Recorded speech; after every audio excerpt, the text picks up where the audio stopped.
विषयात सोडा वैराग्याचा विषयात सोडा वैराग्याचा विषयात सोडा वैराग्याचा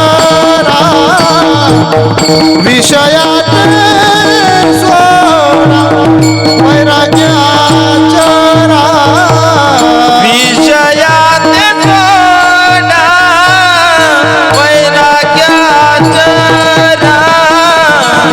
विषयात सोडा वैराग्याचा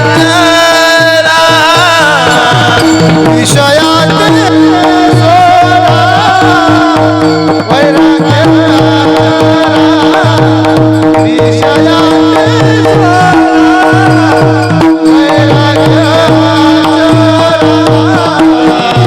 भक्ती पन्नादरा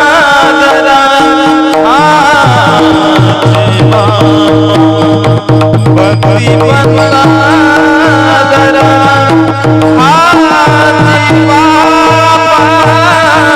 ये सर्व सुख जीव समाधान ये सर्व सुख जीव समाधान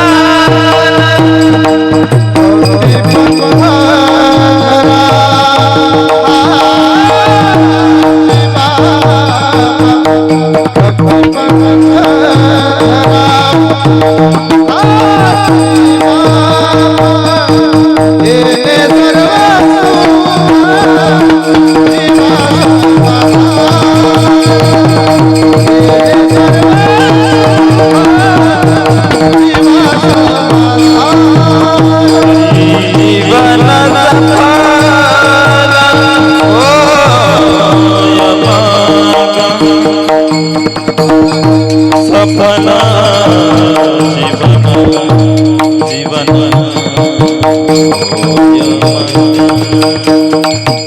हरि सपना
विषयाते सोडा वैराग्य आचरा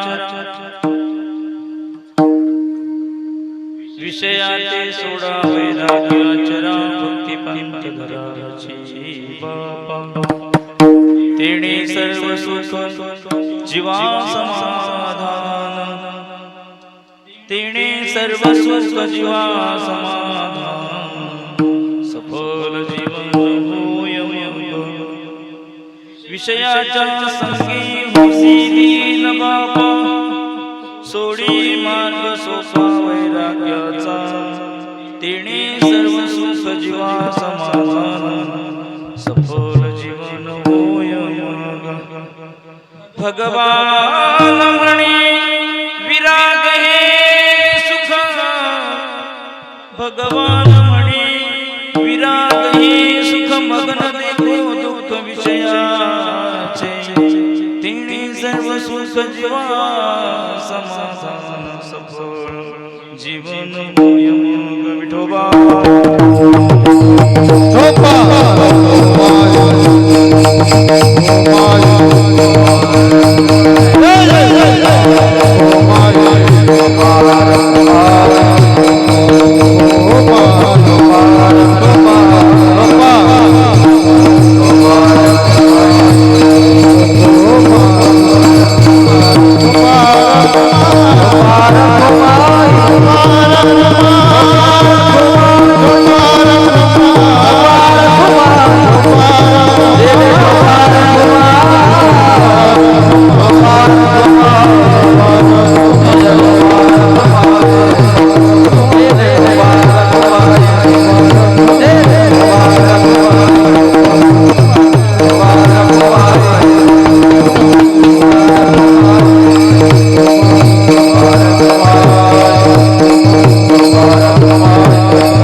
तिने सर्व सुख जीवा समाधान सफल जीवन होय मग.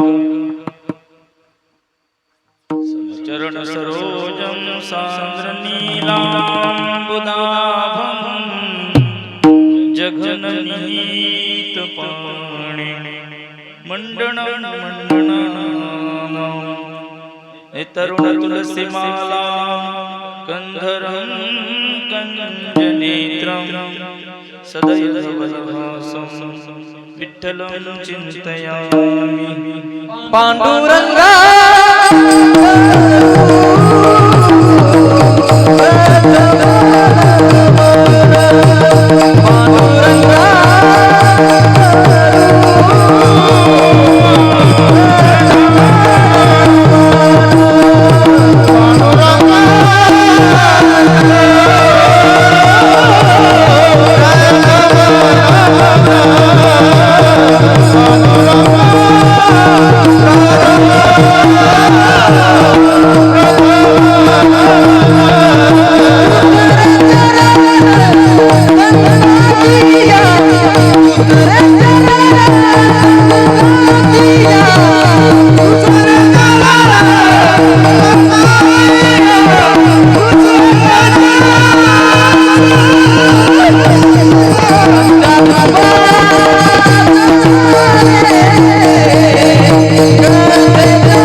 संजीवनन्तं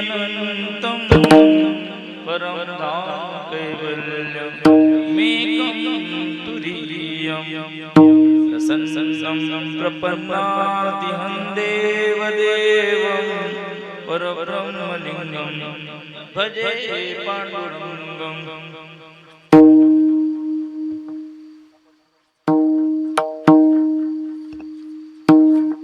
नमो ज्ञानेश्वरा नमो ज्ञानेश्वरा निवृत्ति उदारा सोपान देव मुक्ताबाई नमो त्रिभुवन पावन्याद्यत्रे जननी देवाची. आता नमो तया बुद्धी प्रकाशाला जेणे वागताला भावये वाचालंकार लाभे सर्व सिद्धी जेणे उपजे बुद्धी आत्मोपम्य.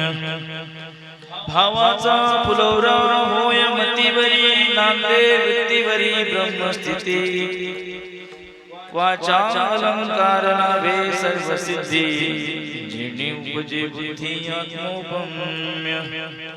भगवान म्हणे तया चित्प्रकाशा पाया सहस्रशा दंडवत वाचालंकार लाभे सर्व सिद्धी जेणे उपजे बुद्धी आत्मोपम्य. मज कृपा करी आता गुरुनाथा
श्री राजगणेश मंडळ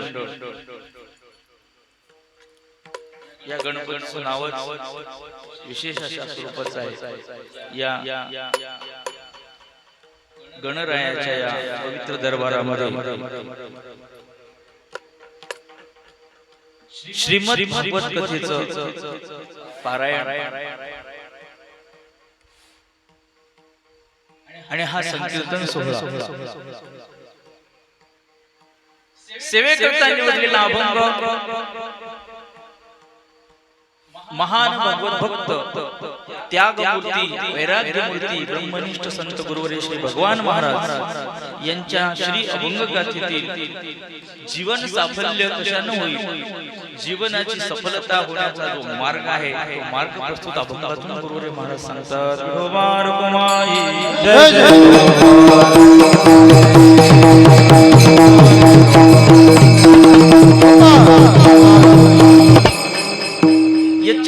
जीवमात्रांची अशी धारणा आहे की जीवन सफल करण्याकरता भोग संपादन करावे लागतात. किंबहुना सर्व मनुष्य वर्गाची अशी समजूत आहे. जेवढे जास्त भोग, जेवढा जास्त परिग्रह, जेवढी जास्त संपत्ती, तो माणूस यशस्वी आहे, तो माणूस सफल आहे, त्याचं जीवन सफल झालं असं आपण. परंतु व्यवहारातील ही व्याख्या परमार्थामध्ये विपरीत अशी. व्यवहारामध्ये भोगात सुख मानलं जातं तर परमार्थात त्यागात सुख मानलं जातं. किंबहुना जे लोक सफळ झाले, जे लोक यशस्वी झाले, परमार्थामध्ये उच्च कोटीला प्राप्त झाले, त्या सगळ्यांनी त्यागच केला. ते सगळे लोक त्यागी होते. किंबहुना सफळ होण्याकरता काही लोकांना भोगातून त्यागाकडे जावं लागलं. गीता सांगते त्यागा शांती अनंतरम. त्यागाशिवाय, त्यागाविना सुख नाही. मग त्याग कशाचा करायचा आणि कशाचा स्वीकार करायचा हे आजच्या अभंगात सांगितलेलं आहे. विठोबा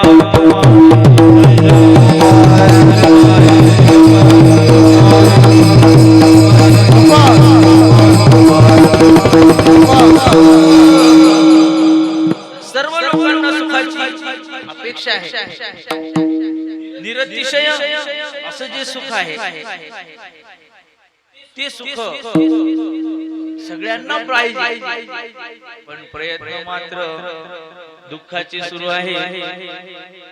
अर्थात ज्याच्यानं दुःख होते असे आपली चाल आहे, आपली हालचाल, आपलं चालणं, आपलं बोलणं, आपलं बसणं, आपलं उठणं, आपलं वागणं, आपली धारणा, मनोवृत्ती सगळी विषयाकडेच आहे. आपली सगळी धाव विषयाकडे आहे. पाहिजे सुख, पाहिजे सुख आणि प्रयत्न दुःखाची सुरुवात. त्यामुळे गुरुवर्य भगवान महाराजांना दया आली आणि दया येऊन सगळ्या जीवमात्रांना त्यांनी त्या ठिकाणी उपदेश केला की बाबा तुम्हाला निर्विषयक सुख पाहिजे तर तुम्हाला विषयाचाच त्याग करावा लागेल. अर्थात त्यागाविना तुम्हाला सुख मिळणार नाही. विठोबा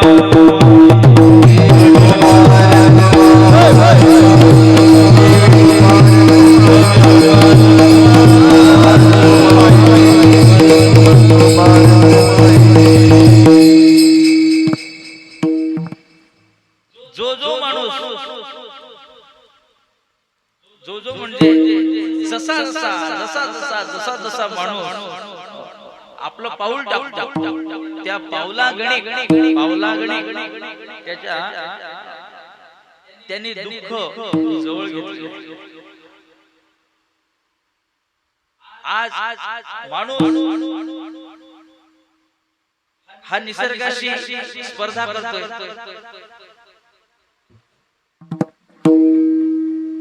पहिल्यांदा ह्या सुख सोयी साधन नव्हती, पण आताच्या सारखं दुःखही नव्हतं. आता बसवल्या जात नाही, इथे कूलर पाहिजे, पंखा पाहिजे, त्याच्याशिवाय बसवल्या जात नाही. त्याचं कारण आहे की माणसानं प्रगतीच्या नावाखाली वृक्षतोड केली, तापमान वाढलं, त्या तापमानाचा वाढल्याचा परिणाम आता जीवन जगणं कठीण झालं.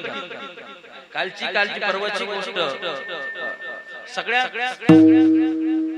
सेफ आणि सगळ्या सुख साधनाने संपन्न अशी जी सिटी आहे, त्याला दुबईला सगळे लोक म्हणतात दुबई म्हणजे स्वर्गच आहे. तिथे काय झालं, तिथे अतिवृष्टी, एवढी अतिवृष्टी झाली की सगळं शहर वाहून गेलं. सगळे जी साधन होते, सगळ्या दूरसंचार यंत्रणा, सगळे विमानतळ असेल, सगळं वाहून गेलं, सगळं ध्वस्त झालं. का तर तिथले लोक त्यांनी निसर्गाशी सामना केला, निसर्गाशी स्पर्धा केली. तिथे पाऊस पडणं दुरापास्त होतं, तर कृत्रिम पाऊस पाडला. कृत्रिम पाऊस पाडण्याकरता रडार वगैरे वरती आकाशामध्ये ढग निर्माण करायचे आणि त्या ढगाचं पुन्हा पाणी मारायचं, सगळं कृत्रिम केलं. परिणाम एक दिवस असा झाला की 72 वर्षात जेवढी वृष्टी झाली नाही तेवढी वृष्टी तिथे झाली. त्याचे परिणाम आता उन्हाळ्यात पुढे पाऊस असतो, विजा असतात, एवढं नसतं, दरवर्षी पण असतं एवढं. तर हे सगळं कशासाठी सांगतो की निसर्गाशी जितकी स्पर्धा कराल, जितकी प्रगती कराल, पण त्या प्रगतीच्या नावाखाली मनुष्य समाज हा अधोगतीकडे जात आहे.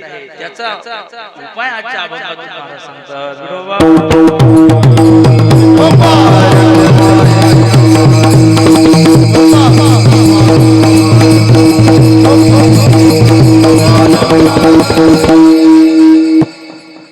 उलट माघारा प्राणिया.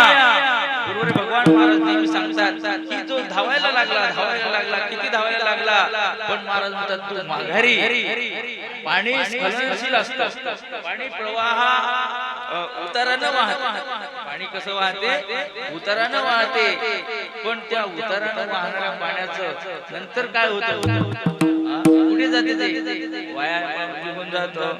त्या पाण्याप्रमाणे माणसाचं मन हे विषयाकडे धाव घेते. माणसाचं मन विषयाकडे धाव घेते. त्या मनाला सांगितलेलं आहे की बाबा तुझी ती बुद्धी आहे, विषयाकडे जी धाव घेते, त्या बुद्धीला आवर, बुद्धीला आवर आणि देवाकडे लाव. बुद्धी जाते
विषया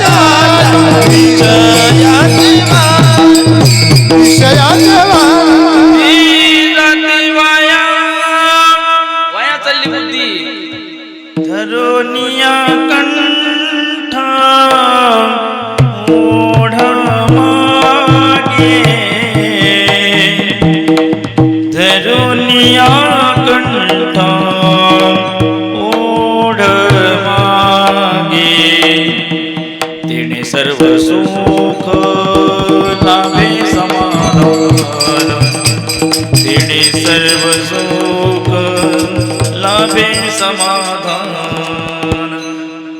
हा अभंग भगवान महाराजांचाच आहे. अभंगातून महाराज म्हणतात की आपली बुद्धी विषयाकडे धाव घ्यायला लागली. विषय तरी कैसे, ज्ञानेश्वर महाराजांनी सांगितलं की हे विषय साध्यंतची जाण दुःख. विषयाचं सुख आहे ते सुख दिसायला सुख आहे, असायला मात्र दुःखच आहे.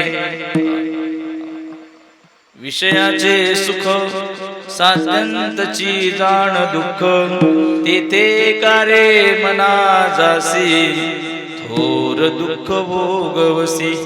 थोडा करी रे विचार मग वाटे तेथे कर, तेथे कारे मना जासी थोर दुःख भोगवसी. महाराजांचा अभंग आहे का ते म्हणला की विषयाचे सुख हे तो साध्यंतची जाण दुःख ज्ञानेश्वरी मध्ये ओवी आहे. आधी अंता सहित विषयाच्या ठिकाणी दुःखच आहे. म्हणे का तुम्हाला मिळाले नाही म्हणून असं नाही. पुराणामध्ये पहा, विषयी असते सुख तरी का त्यजिती सनकादिक.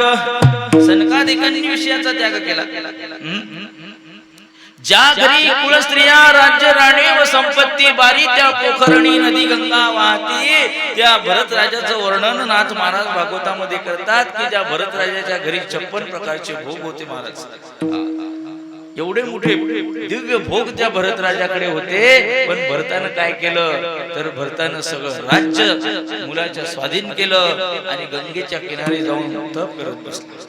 का तर विषयामध्ये सुख नाही हे त्याच्या लक्षात आलं. किंबहुना साधू संतांनी सांगितलं, काय सांगितलं की तुम्ही विषयाचा कैसा चढला उन्माद. विषयाचा उन्माद ज्याला ज्याला होता तेथे लोक दुःखालाच प्राप्त झाले. दिव्य अशा प्रकारचे भोग त्याच्या जवळ आहेत ते सुद्धा असमाधानी आहेत. इंद्रासारखा ब्रह्मांडाचा राजा होता. काय कमी आहे महाराज इंद्राला? काय कमी होतं इंद्राला? पण त्या इंद्राला समाधान आहे. त्याच्या प्राप्त परिस्थितीमध्ये समाधान नव्हतं महाराज इंद्राला. मग इंद्र सुद्धा असमाधानी होता. इंद्र सुद्धा असंतुष्ट होता. ब्रह्मदेव असंतुष्ट आहे. सगळे लोक असंतुष्ट. संतुष्टता जर कशात असेल तर ती संतुष्टता पूर्णता तृप्ती ज्याला म्हणतात ती तृप्ती आणि तृप्ती फक्त या त्यागामध्ये आहे. परमार्थामध्ये तृप्ती आहे. प्रपंच कितीही केला कोणीही केला तरी त्याचा संसार पूर्ण झाला नाही. मग आपल्या बापाचा पूर्ण झाला नाही म्हणून आपण पूर्ण करू म्हणून आपण पैज केली. एखादा कीटक दिव्यावर झेप घेतो, तेलाचा दिवा, त्या तेलाच्या दिव्यावर कीटकानं झेप घेतली की पहिल्या झेपेत काही तो दिवा विजत नाही.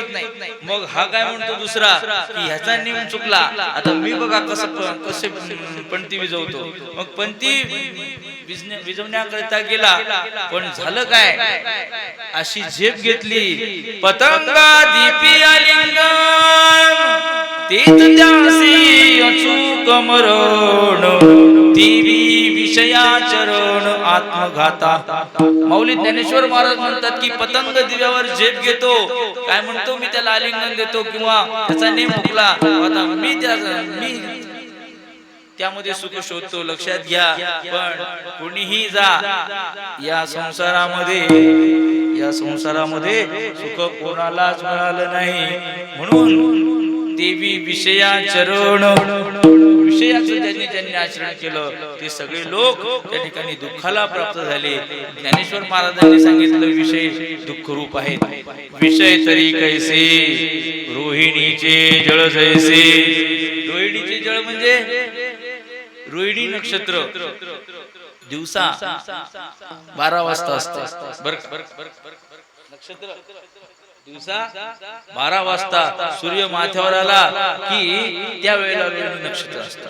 मग दिवसा माथ्यावर आलेल्या सूर्याची प्रकाश किरणाच्या योगानं वारा जो वायू असतो आपला वायू, तो वायू हा तप्त होतो आणि तप्त झालेल्या त्या वाऱ्याच्या झळा तयार होतात आणि त्या झळाच्या योगाने झळा आपल्याला पाणी अशा दिसतात. वाराच पाण्यासारखा दिसतो. मग मृगाला हरणाला काय होतं की तहान लागते. हरणाला तहान लागल्यानंतर हरिण पाण्याच्या शोधाकरता इतस्ततः भटकतो आणि त्याला त्या उन्हाने तप्त झालेल्या वाऱ्याच्या ज्या झळका आहेत ते पाण्यासारख्या दिसतात आणि तो हरिण त्या पाण्यासाठी धावत सुटतो. किती धावतो ऊर फुटेपर्यंत धावतो महाराज, पण त्या हरणाला काही पाणी भेटत नाही. पाणी असतं ते रोहिणीचे जळ जैसे. श्री ज्ञानेश्वर महाराज म्हणतात की रोहिणीचं जळ म्हणजे मृगजळ. उन्हाने दिसणारं वायूच पाण्यासारखा दिसतो. त्या पाण्याच्या ज्या जळा आहेत उन्हाच्या पाण्यासारख्या दिसतात पण पाणी नसतं. तसं सुख संसारातल्या गोष्टी सुखदायी वाटतात फक्त वास्तविक त्याला हात लावला की दुःखच पदरात पडते. विठोबा जय जय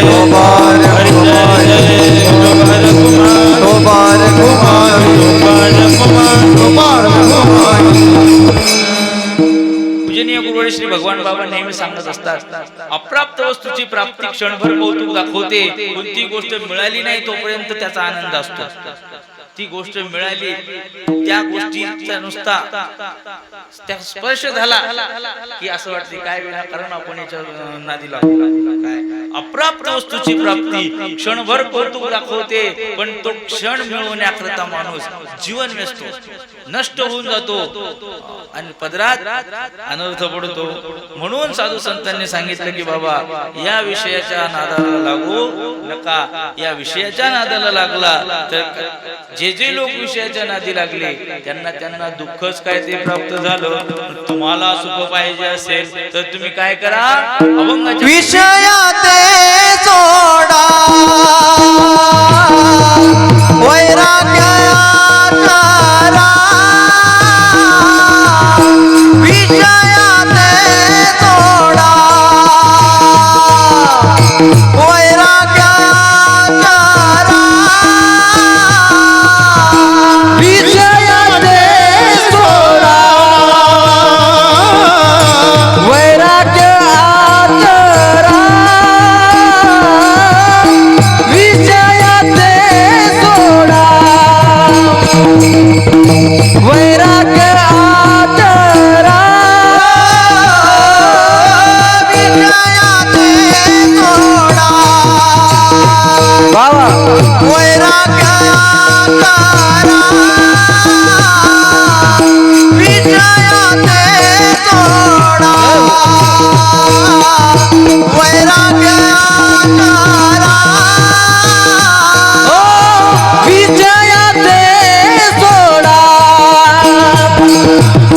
वैराग्यात रा. विषयात सोडा वैराग्यात रा.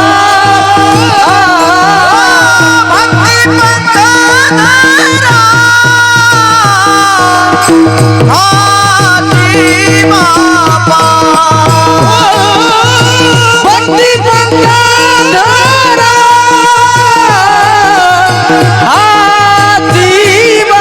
बापा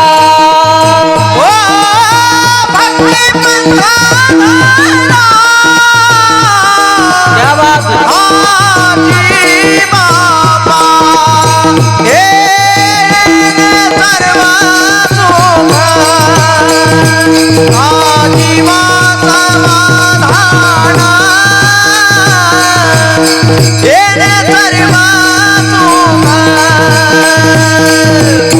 जीवा समाधान. ओ हे सर्व सुख जीवा समाधान. हे सर्व सुख जीवा समाधान.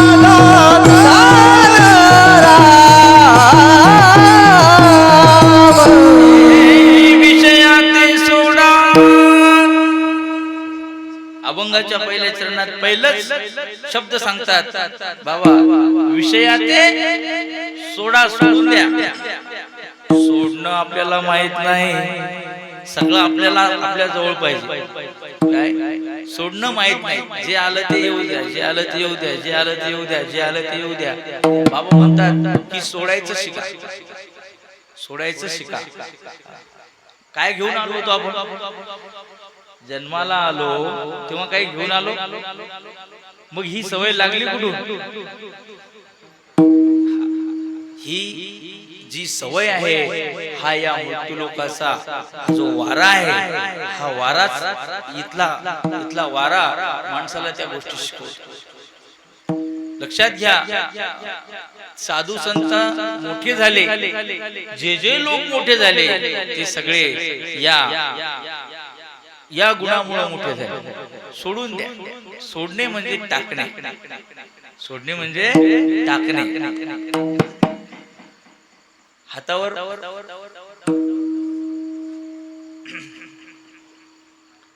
आपलं तुम्ही लग्न लावता, मग काय म्हणतात? संकल्प सोडा. पुन्हा काय म्हणतात?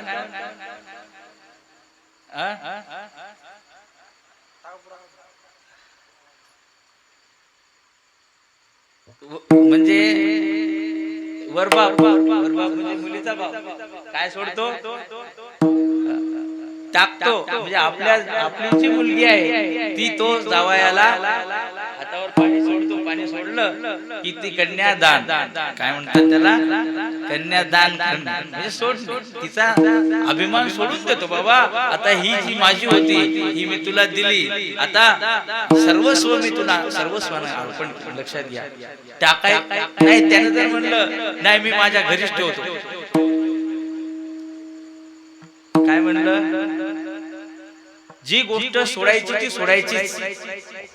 ती जवळ फायदा, आणि जवळ ठेवतो म्हणला तर निंदा होईल का काय होईल? सुख लागेल त्याला सुख लागणार नाही, जीवाला चैन नाही आणि काहीच नाही.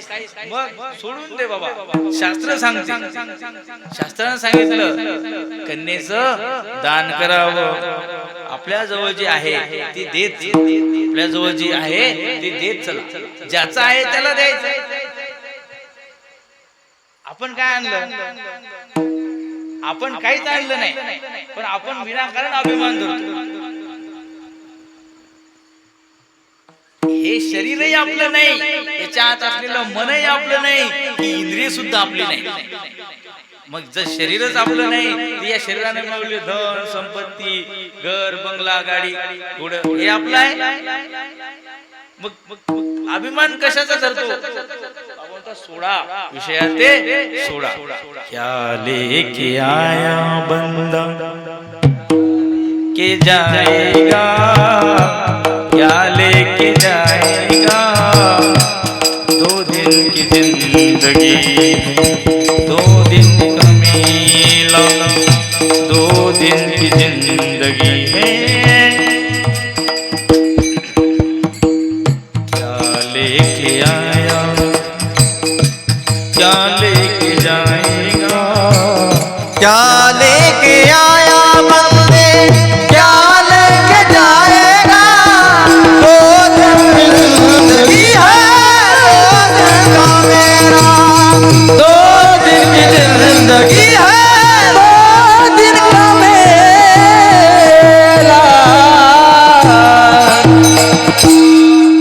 इस जगत सराय में मुसाफिर रहे न 2 दिन का, मुसाफिर रहे न 2 दिन का. या जगाच्या बाजारामध्ये माणसाला फक्त काही दिवस, काही क्षण, काही काळ राहायचं आहे. पण इथे राहता राहता राहता राहता राहता राहता माणूस म्हणतो हे माझं, ते माझं, हे माझं, ते माझं. त्याचा अभिमान धरतो आणि अभिमान धरून धरून धरून धरून विनाकारण दुःख भोगतो. मग व्यर्थ अभिमान धारण त्या गीतामध्येच आहे. व्यर्थ अभिमान, गुमान म्हणजे व्यर्थ अभिमान तू धारण करू नको. मग हे सगळं त्याचं आहे ते त्यालाच अर्पण करायचं. आहे कोणाचं? कोणाचं आहे? आपण देवाजवळ जातो, नारळ घेऊन जातो आणि देवाला नारळ फोडतो आणि त्या नारळ फोडण्यामध्ये आपला अभिमान असतो, मी नारळ फोडला आणि याच्या बदल्यात तुम्हाला काहीतरी दे. वास्तविक नारळ त्यानंच निर्माण केला. नारळ कोणी निर्माण केलं? त्यानेच निर्माण केलं. सगळ्या गोष्टी त्याच्याच आहेत. त्यानंच निर्माण केलेली फुलं, पण ते देवाला अर्पण करण्याकरता आमच्याजवळ वेळ नाही. तुळशीला पाणी घालायला लोकांना वेळ नाही महाराज. तुळशीला पाणी घातल्यानं काय मिळते? लोक म्हणतात काय मिळते? काहीच मिळत नाही. म्हणून करायचं नाही. इथे तर असं आहे, बाबा म्हणतात एखादा छोटा मुलगा असला त्या मुलाला म्हणतात पाय दाव, बोट मोठ. ते फक्त परीक्षा पाहतात की हा खरंच किती संस्कारी आहे. मग त्याला म्हणतात मोड बोट, हात पुढे करतात, पाय दाव. मुलगा काय म्हणतो? काय देसा? काय म्हणतो? काय देसा? काय देसाल म्हणजे 10 रुपये देता, 50 रुपये देता किती रुपये देता? काही दिलं नाही तर फुकट पाय दाबायला कोणी तयार. तुळशीला पाणी घातल्यानं काय होते? महादेवाला दूध वाहल्यानं काय होते? लोक म्हणतो अरे त्यानं निर्माण केलं. दूध कोणी केलं? पाणी कोणी निर्माण केलं? मग त्याच त्याला द्यायचं आहे, ते भगवंताशी अर्पण करायचं. काय पण तेवढाही वेळ आपल्या जवळ नाही. फक्त काय म्हणतात? येऊ द्या, हे पाहिजे, ते पाहिजे, ते पाहिजे. बाबा म्हणतात की अरे विषयाचा संग्रह कितीही केला, विषयाच्या संग्रहामध्ये जितका व्याप तेवढा संताप जास्त. व्यापतीत का सारा परिताप, व्यापतीत का सारा परिताप. विठोबार जय जय गोपाल गोमाय, जय जय गोपाल गोमाय, जय जय गोपाल गोमाय, गोपाल गोमाय, जय जय. ध्यास लागला. ध्यास आपल्याला कशाचा ध्यास लागला? की आता मी लगेच मे महिना लागला की लागली शेड. काय तुमच्याकडे शेडच आहे ना? नेट उभ्या करायच्या, शेड उभं करायचं, पुन्हा मिरच्या लावायच्या. आतापासून कृत्रिम पाणी द्यायचं, पाणी नाही ना. ध्यास लागला. ध्यास कशाचा ध्यास लागला? विषयाचा ध्यास लागला. की उद्या पहिले सगळ्यात आधी बाजारात माझी मिरची येणार, सगळ्यात आधी माझं सोयाबीन येणार, सगळ्यात आधी माझं मार्केटला येणार आणि सगळ्यात मोठा भाव मला मिळणार. ध्यास लागला, विषयाचा ध्यास लागला. महाराज म्हणतात विषयाचा किती ध्यास धरला तेवढा ध्यास भगवंताचा धर. जीवन की शाम पर शाम नहीं आए, बैठा हूँ तेरे राहों में, मैं पलकन को बिठाए. काय जीवन की शाम म्हणजे जीवनाची संध्याकाळ व्हायची वेळ आली. पण माझ्या जीवनामध्ये श्याम अर्थात कृष्ण परमात्म्याचं आगमन झालं नाही असं कधी वाटलं? देवाचा कधी ध्यास धरला? मग देवाचा ध्यास धारण कर, देवाचा ध्यास धारण कर. एवढा ध्यास, एवढा ध्यास, एवढा ध्यास की त्या ध्यासामध्ये माणसाला त्याचं ध्यान लागलं पाहिजे. देवाला फक्त ध्यास पाहिजे. तुम्ही त्याचा ध्यास धरला की त्याला हजर व्हायलाच लागते, हजर व्हावंच लागते. काय सांगितलं की देवाला फक्त तुमचं ध्यान पाहिजे, बनावटपणा नको. देवाला तुमचं मन पाहिजे, तुमच्या मनामध्ये ध्यास लागला पाहिजे की मी कधी पाहिल, मी कधी त्या भगवंताचं दर्शन घेईल असा ध्यास असला पाहिजे. मग ओ जीवन की शाम पर शाम नहीं आए, बैठा हूँ तेरे राहों में, मैं पलकन को बिठाए, नींद न आई रे चैन न आए रे, नींद न आई रे चैन न आए रे, जीवन सारा बीता जाए शाम न आए रे, जीवन सारा बीता जाए शाम न आए रे, ओ शाम न आए रे, ओ शाम न आए रे, नींद न आई, झोप नाही, चैन नाही, भूक नाही, तहान नाही, तहान कुठे गेली, भूक कुठे गेली, झोप कुठे गेली, याचं नाव आहे ध्यास. शामना आहे रे, अर्थात परमात्मा मिळत नाही तोपर्यंत परमात्म्याचा ध्यास धरावा. विषयाचा ध्यास धरल्यानं पदरात दुःखच काय ते पडेल. म्हणून अभंगातून महाराजांनी सांगितलं विषयाते सोडा, विषयाचा त्याग करा. काऊ म्हणे तुम्ही आम्हाला सांगता, शंकरानं सुद्धा विषयाचा त्याग केला. शिवशंकरानं सांडोनी कैलास सर्व ही संपत्ती, स्मशानात वस्ती रुद्र करी. शिवशंकरानं कैलासासारखं राज्य टाकून दिलं. पार्वती सारखी सर्वांग सुंदरी जगज्जननी जगदंबा त्या पार्वतीचा सुद्धा त्याग केला महाराज. गणपती बाप्पा सारखा विद्वान मुलगा त्या गणपतीचा सुद्धा त्याग केला. कार्तिक स्वामी काय त्या कार्तिकेयानं तारकासुराचा वध केला. त्या कार्तिक एवढा त्याचं नाव स्कंद बर का, देवाचा सरसेनापती होता कार्तिक स्वामी. त्या कार्तिकासारखा शूर रणधुरंधर तो कार्तिक, त्याचा त्याग करणं. आपला सारखा खट्याळ पोरगा असला तर म्हणतो जाऊ त्याचा घेऊन महाराज, काय खट्याळ पोरगा असलं की महाराज घेऊन जा, शिबिरात घेऊन जा, याला तुमच्याकडे ठेवा. चांगले गणपती बाप्पा त्याचा त्याग केला. पार्वती माता काही रोज भांडण करत होती नाही, सगळं पार्वती माता तर भगवंताची खूप सेवा करत होती. एवढी भक्ती होती पार्वतीची शंकरावर काय सांगावं. पार्वती लहान होती. ती लहान असताना त्या पार्वतीला शंकराचा एवढा ध्यास लागला होता की नारदानं सांगितलं म्हणे हिच्या नशिबामध्ये, हिचं नशीब फार चांगलं आहे.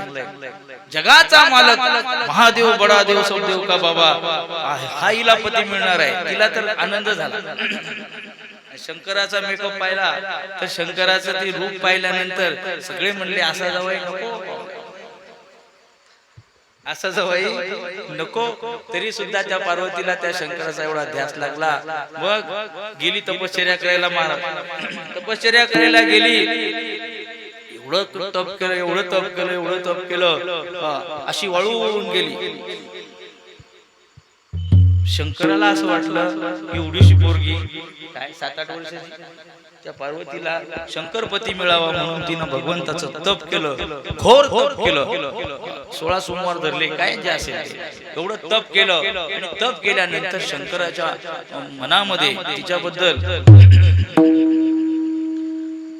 दया निर्माण झाली की हे एवढं कोळं लेकरू आणि आता हे आपल्यासाठी एवढं तप करत आहे. म्हणून शंकर प्रगट झाले.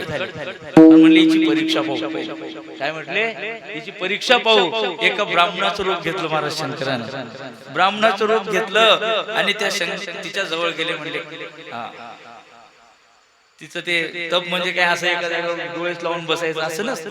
रोज सकाळच्या आंघोळ करणं, पूजा करणं, शंकराला पाणी सगळं तिचं चालू होतं. तितक्यात गेले हे ब्राह्मण महाराज. म्हणले काय मुली, एवढी तू कोवळी मुलगी, तुझं वय आहे हे तप करायचं, कशासाठी तप करते, एवढं कशासाठी उपास तपास करते, काय काय तुझ्या मनात काय. म्हणे बाबा मी मनोमन शंकराला वरलं आणि मी त्या शंकराची उपासना करत आहे, तो मला पती. बस बस वेडी रे वेडी म्हणे, फार वेडी आहे म्हणे तू जोगड्या. काय म्हणे त्या शंकराजवळ काय म्हटली? पहिलेच तो ब्राह्मणाला जोगड्या काय त्याच्याकडे म्हणे अंगाला चिता भस्म लावतो, त्याच्या गळ्यामध्ये सर्पाच्या माणसाच्या मुंडक्याच्या माळा आहेत, मेलेल्या माणसाचे जे शिरा आहेत त्याच्या माळा गळ्यात धारण करतो, कुठला कुठला मोठा हार नाही, कुठली साखळी नाही सोन्याची, गळ्यामध्ये साप आहे, चिता भस्म काय लावतो, गजचर्म व्याघ्रांबर अशी नाना परीने निंदा केली. एवढी निंदा तिच्या तिला ऐकल्या गेली नाही. त्या ब्राह्मण महाराज शंकराची निंदा करता करता करता करता काय म्हणले, तो शंकर वेडा आहे म्हणे. काय म्हणे? वेडा आहे असं म्हणल्याबरोबर तिनं खान त्या ब्राह्मणाच्या कानाखाली टाकलं. जशी त्या ब्राह्मणाच्या गालात मारली चापट रागाच्या भरामध्ये. कारण आपली भक्ती ज्याच्यावर असते त्याची निंदा आपण ऐकू शकत नाही. तिची भक्ती शंकरावर होती, शंकराची निंदा करत होता, अशी चापट मारली महाराज. जशी चापट त्याच्या गालात लागली तसा तो ब्राह्मण तिथे न दिसला नाही, तिथे शंकर प्रगट झाले. तिथे शिवशंकर प्रगट झाले. त्याच्या डोक्यावर हात ठेवला, म्हणे मी तुला प्रसन्न आहे, तुझी मनोकामना पूर्ण होईल. कशासाठी सांगितलं तुम्हाला? की इच्छा पार्वतीची एवढी भक्ती शंकरावर होती, ती कधी शंकराला उलटून बोलली नाही की आपल्या घरात धान्य नाही, आपल्या घरात तेल नाही, आंघोळ करायला बाथरूम नाही, असं कधी म्हणली नाही. शंकर काऊन त्याग करेल तिचा? पण शंकरानं एवढी चांगली बायको, तिचा त्याग केला, गणपती बाप्पाचा त्याग केला, सगळ्यांचा त्याग केला, वनात जाऊन बसले. अभंगातून महाराजांनी काय सांगितलं? सांडोनी संसार वैसे दया थोर सुख झाले, तेने सर्वस्वासाठी सांडोनी संसार वैसे स्मशानी जन्म, दया थोर सुख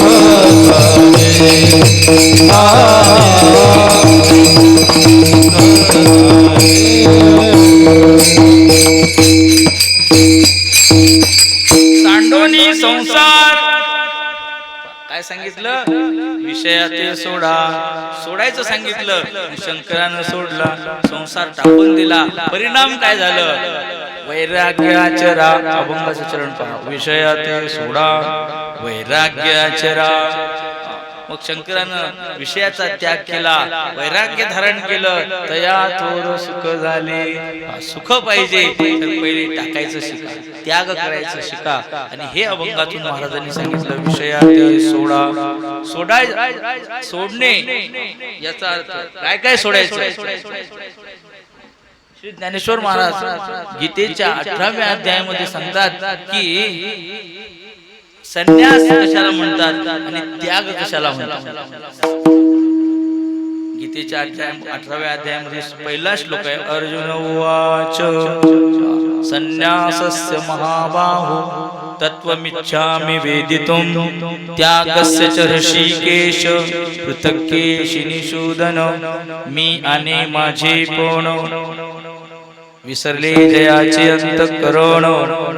पार्था तो संन्यासी जाण निरंतर. मी माझे ऐसी आठवण. जाते आपली आठवण जाते का? मी पणा जातो का? हे माझं आहे असं ही आठवण जाते का? ज्ञानेश्वर महाराज म्हणतात मी माझे ऐसी आठवण विसरले जायचे अंतःकरण तो संन्यासी जाण निरंतर. संन्यास करणं, त्याग करणं, टाकणं हे एकार्थवाची शब्द आहेत. नीट ऐका महाराज. काय टाकायचं? काय टाकायचं? मी पणा टाकायचा. ज्याला आपण माझं समजतो तो अहंकार टाकायचा. अहंकार आणि ममाकार. मी म्हणजे अहम आणि माझं म्हणजे मम. अहम मम, अहम मम, अहम मम. मी माझं ऐसी आठवण विसरली जयाचे अंतःकरण. पार्था तो संन्यासी जाण निरंतर. अभंगातून महाराजांनी सांगितलं की बाबा विषयाते सोडा, विषयाचा त्याग करा, वैराग्याचरा. शंकरानं वैराग्य धारण केलं. कारण वैराग्यात परम सुखम नास्ती. वैराग्यासारखं सुख कशातच नाही. गजानन महाराज यांच्या अंगावर कुठलं वस्त्र, कुठला मेकअप, पण तरी ते सर्व सुखाला प्राप्त झालेले. शिवशंकर सर्व सुखाला प्राप्त झाले. गुरुरे भगवान महाराज बघा तुम्ही, महाराज उघड्या अंगाने राहतात, भगवान बाबा उघड्या अंगाने राहतात, पण त्यांच्या अंतःकरणामध्ये त्यांच्या चित्ताला जे समाधान आहे ते पैशानं मोजता येण्यासारखं नाही महाराज. समाधान ही अवस्था आहे, समाधान ही वृत्ती आहे, समाधान ही परमोच्च कोटीची अवस्था आहे. ती पैशाने मिळत नाही, त्याच्याकरता त्याग करावा लागतो, त्याच्याकरता वैराग्य धारण करावं लागतं. आणि वैराग्य हे दाखवण्यासाठी नसतं, वैराग्य हे आपल्या अंतर्प्रती धर्माने त्या ठिकाणी मनाची ती वृत्ती आहे. वैराग्य आचरा या शब्दामध्ये महाराज सांगतात की वैराग्य हे माणसाच्या मनाची वृत्ती असते. मनात म्हणतो की मला हे चालत नाही आणि त्यातच मन गुंतलेलं असलं, त्याला काही अर्थ आहे महाराज? नाही. मनातून त्याग, मनातून विषयाचा त्याग, याचं नाव वैराग्य. इहलोकापासून तो थेट ब्रह्मलोकापर्यंतच्या सर्व अनुकूल भोगाच्या त्यागाच्या इच्छेला वैराग्य म्हटलेलं आहे. विचार सागर ग्रंथामध्ये सांगितलं अनुकूल भोगाचा त्याग करणं याचं नाव वैराग्य. प्रतिकूल भोग तर कोणी सोडतो? काशीला गेला, पंढरीला गेला, आळंदीला गेला, काय सोडलं? काय सोडलं? म्हणे चहा सोडून दिला, बिडी सोडून दिली, अमुक सोडून दिलं. डॉक्टर सांगितलं, डॉक्टर म्हणते तुम्हाला आता चालत नाही म्हणून सोडतो. याला वैराग्य म्हणत नाहीत, याला त्याग म्हणत नाहीत. मग जे अनुकूल आहे त्या अनुकूल गोष्टी टाकणे आणि देवाला अंतःकरणामध्ये धारण करणं. विठोबा जय जय विठोबा रखुमाई, विठोबा विठोबा रखुमाई, जय जय विठोबा रखुमाई, जय जय विठोबा रखुमाई, जय जय विठोबा रखुमाई, रखुमाई, जय जय विठोबा रखुमाई, जय जय विठोबा रखुमाई. अनुकूल काय आणि प्रतिकूल काय हे आपण ठरवलेलं आहे. साधू संतांनी सांगितलं अनुकूल काय आणि प्रतिकूल काय. तुम्हाला पटेल असं सांगतो. लहान मुलगा गुळ मागतो, गोड खायला मागतो. आई म्हणते ना त्याला गोड देऊ नका, का जंत झाली त्याला, गुळाने जंत होतात म्हणून त्याला गोड देऊ नये. काही लोकांना सांगतात तुला तिखट चालत नाही, तू तिखट खाऊ नको, मसाला खाऊ नको, तुला रोग आहे. मग ज्याला यादमुळे आहे त्याला तिखट आवडते, त्याला त्याच्या मनाला ते अनुकूल वाटतं. त्याला जरी ते अनुकूल वाटत असेल पण आरोग्य शास्त्र सांगते ते प्रतिकूल आहे. नीट आहे. अनुकूल प्रतिकूल तुमच्या मनावर नाही, त्याला शास्त्र प्रमाण आहे. तुमच्या आरोग्याला काय योग्य आणि काय अयोग्य हे डॉक्टरला माहित आहे. साखरेचा चहा प्यायचा की नाही प्यायचा, तुम्हाला तर शिरा पाहिजे आणि डॉक्टरने सांगितलं तुम्हाला शुगर आहे खाऊ नका, तुम्हाला जरी अनुकूल वाटत असेल पण ते प्रतिकूल आहे. ध्यानात घ्या.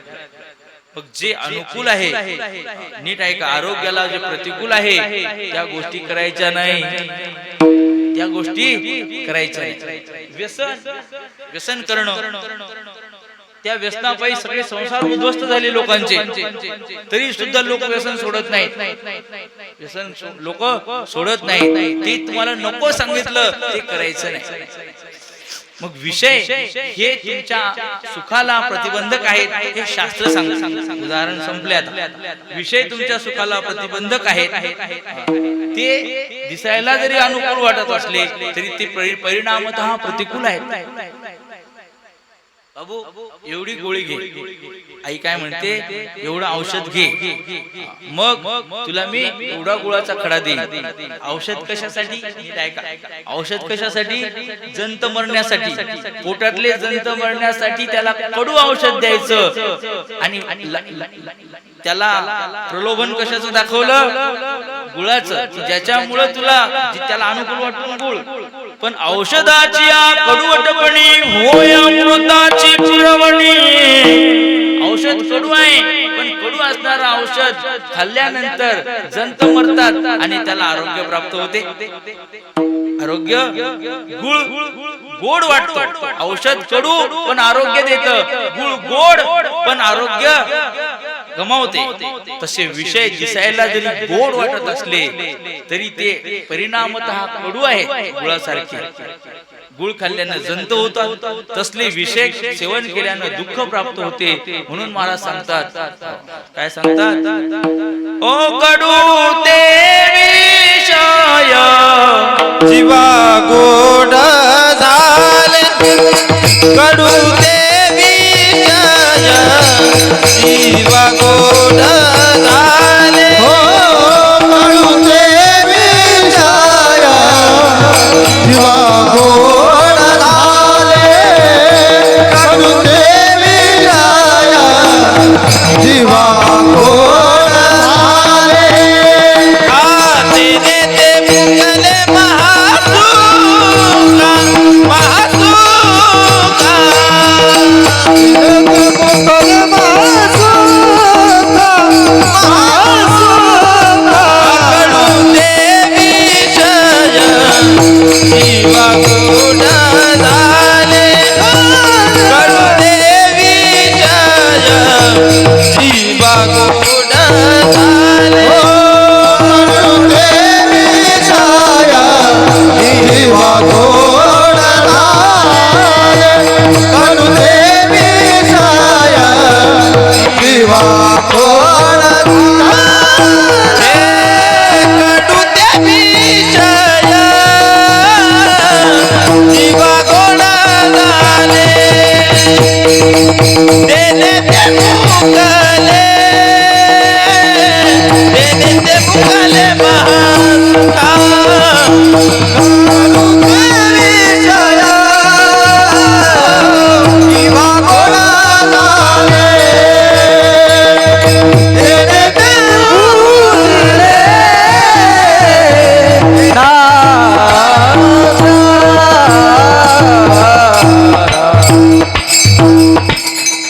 कडू ते विषय.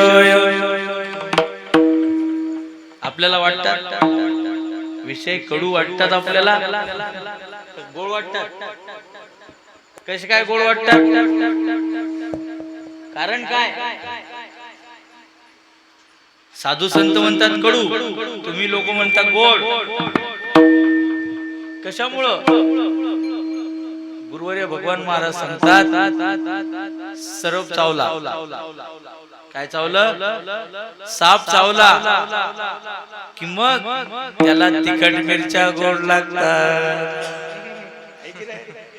कडू निंबाचा पाला गोड लागतो. लोक म्हणतात त्याला निंबाचा पाला खाऊ घाला, त्याला मिरची खाऊ घाला. त्याला जर तो कडुनिंबाचा पाला त्याला बका बका जर खाल्ला म्हणतात लवकर घेऊन जा दवाखान्यात. कारण सर्प चावला ना, कडू त्याला गोड लागतं. ज्याला सर्प चावला त्याला कडू गोड लागते आणि गोड कडू लागतं. तापीच्या माणसाला भाकर गोड लागत नाही, दूध, कारण ते ताप असते त्याच्या शरीरामध्ये भिनलेली. लक्षात घ्या, रोग अंगात जडला की गोड कडू लागते आणि कडू गोड लागते. सर्प चावला की कडू असणारा निंब, तिखट असणाऱ्या मिरच्या गोड लागतात. तसा तुम्हा आम्हाला विषय रूपी सर्प चावलेला आहे. तुम्हा आम्हाला विषय रूपी सर्प चावलेला आहे. संसार रूपी सर्पाचं विष तुमच्या आमच्या अंगामध्ये भिनलं. त्याच्यामुळं या मोह रूपी सर्प चावला, विषय रूपी सर्प चावला आणि त्याच्यामुळं त्या अंगात भिनलेलं जे विष आहे ते विष बाबा म्हणतात, अरे अरे अरे ऐक रे, अरे ऐक बाबा, अरे बाबा ऐक. नाही हो, तुम्हाला काय माहितीये, काय मजा आहे तिकडं. महाराज साधू संताला माहित आहे की हे कडू आहे, पण हे तिथे जाऊन नंतर पश्चाताप पावणार आहे. त्याला म्हणतात बाबा विषयाते सोडा, वैराग्याचे. आम्ही जसं वैराग्य धारण केलं तसं तुम्ही सुद्धा वैराग्य धारण करा. पण करा काय करील, त्याला सर्प चावलेला आहे ना, त्याच्या अंगात सर्पाचं विष भिनलेलं असल्यामुळं त्याला आता विष उतरवण्याला गारुडी पाहिजे. विष उतरवणारा गारुडी जर सापडला, विषाचं विष सर्पाचं विष उतरवणारा गारुडी असतो, डॉक्टर असतो. लक्षात घ्या, तो गारुडी काय करतो? ज्याला गारुडी विद्या येते तो गारुडी म्हणजे नीट आहे का? सर्पाचं आणि गरुडाचं वाकडं आहे. सर्पाचं आणि गरुडाचं वैर आहे. हे सावत्र भाऊ आहे. सर्प आणि गरुड, एक बाप दोन आई. विनतेचा पुत्र गरुड आणि कद्रूचा मुलगा सर्प. या सर्पांनी काय केलं? कपट केलं एकदम. आता विषय असा आहे, लोक म्हणतात काही उदाहरणं सांगत जा. मला काही उदाहरणं येत नाहीत, बाबा सांगतात ते सांगतात. या दोन बाया अशाच बसल्या संध्याकाळच्या वेळेला. बाया काम नसले की बाया काही पण गप्पा करायच्या. बाबा सांगतात बरं, मग संध्याकाळच्या वेळेला अशा गॅलरीत बसल्या वेणी फेणी करतात संध्याकाळचा मेकअप. का ग म्हणे, सूर्याच्या रथाचे जे घोडे आहेत, सूर्याच्या रथाचे घोडे कोणत्या कलरचे आहेत? मग सूर्याच्या रथाचे घोडे कोण्या रंगाचे आहेत?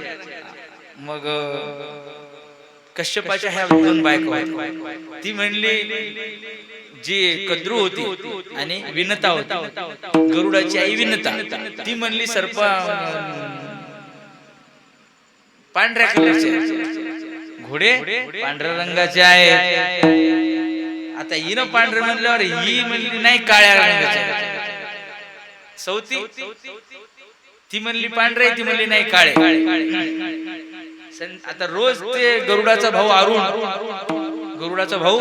अरुण सूर्याचा रथ आणतो. सूर्याचा ड्रायव्हर असल्यावर तो सांगतच असणार ना सूर्याचे रथाचे घोडे कसे आहेत. तर तिला माहित होतं पांढरे आहेत, सहज पांढरे म्हणून सांगितलं. ती म्हणली काळे आहेत. मग घरी संध्याकाळी मुलं आले, का रे म्हणे बाबू? ती सर्पाची आई म्हणली कद्रू, का रे म्हणे सूर्याच्या रथाचे घोडे कोण्या कलर रंगाचे आहेत? म्हणे आई पांढऱ्या रंगाचे. हा पांढऱ्या रंगाचे म्हणे हो. काय झालं? अरे बापरे, अनर्थ झाला. म्हणे काय? आमची पैज लागली, बायाबायाची आमची पैज लागली, शर्यत लागली की ती म्हणते पांढरे, मी म्हटलं काळे. म्हणजे जर तुझं खरं ठरलं तर? ती म्हणले तुझं खोटं ठरलं तर? इतकी पैज लागली. ती म्हणले मी तुझी दासी होईल. माझं जर खोटं ठरलं तर मी तुझी दासी होईल. मग आता कद्रूचं खोटं ठरल्यानंतर कद्रूला तिचं दास्यत्व करावं लागेल. दास्यत्व म्हणजे काही जो साधी गोष्ट नाही. दासी म्हणजे दासी, काही पण करायला काम करावं लागतं. म्हणजे आता हे दास्यत्व आपल्या पदरी येऊ नये म्हणून हिनं सांगितलं, सूर्य निघायच्या आधीच तुम्ही जा आणि त्या सूर्याच्या रथाचे जे घोडे आहेत त्या घोड्यांना जाऊन डसा. सर्पाला सांगितलं. हे सर्प गेले आणि त्या घोड्याच्या शेपटीला डसले. घोड्याला डसल्यानंतर घोडे कसे झाले? काळ्या कलरचे झाले. सूर्याचा उदय झाला आणि कद्रू म्हणते पाय पाय पाय पाय बघ म्हणे, मी म्हटली होती की नाही सूर्याच्या रथाचे घोडे काळ्या रंगाचे आहेत. ते सर्प जाऊन चिकटले त्या घोड्याला. ते घोडे दिसले काळे आणि काळे ढळले. एकदा दिसल्यानंतर काय? ती म्हणली बाई मी हारली. मग हो दासी झाली. दासी झाल्यानंतर वाळू गेली. काम करू करू जेवायला खायला देत नव्हती ती. मग एक दिवस गरुड म्हणला, का ग आई काय झालं तुला, काय होतं तुझं? म्हणे बाळा हे असं झालं. म्हणे मग त्या दास्यत्वातून मुक्त होण्याचा काही उपाय नाही का? विचारते म्हणे. कोणी तिला उपाय विचारला. म्हणे अमृत आणा. सूर्यानं आपलं इंद्राचं अमृत बोलावलं. गरुडानं युद्ध करून अमृत आणलं. युद्ध करून अमृत आणलं. पण देवांनी विचार केला, या बदमाशाच्या तोंडात जर अमृत गेलं हे सर्प तर सगळ्या जगाला हे सळोके पळ करून सोडतील, हे त्याला मिळू नये. म्हणून देवांनी प्रयत्न केले. ते म्हणले मला माझ्या आईला दास्यत्वातून मुक्त करू दे, तुझा अमृताचा कुंभ तू घेऊन ये. मग त्या अमृताचा कुंभ आणला. सांगितलं की हे इथे ठेवलं अमृत. सर्पांना सांगितलं, त्याच्या आईला सांगितलं हे बघ अमृत आणलं, हे अमृत तुझ्या मुलाला दिलं, आता सोड माझी आई. गरुडानं आई सोडून घेतली आणि ते अमृत प्यायच्या आधीच इंद्राच्या मुलानं तो कुंभ घेऊन गेला. परिणाम असा झाला, परिणाम दोघांमध्ये वैर निर्माण झालं आणि तो गरुड आणि सर्प यांच्यामध्ये कायमचं वैर निर्माण झालं. सरप डसला की काय होतं? गरुडाला बोलावतात, कारण गरुडा पुढे सर्पाचं काही चालत नाही. विठोबा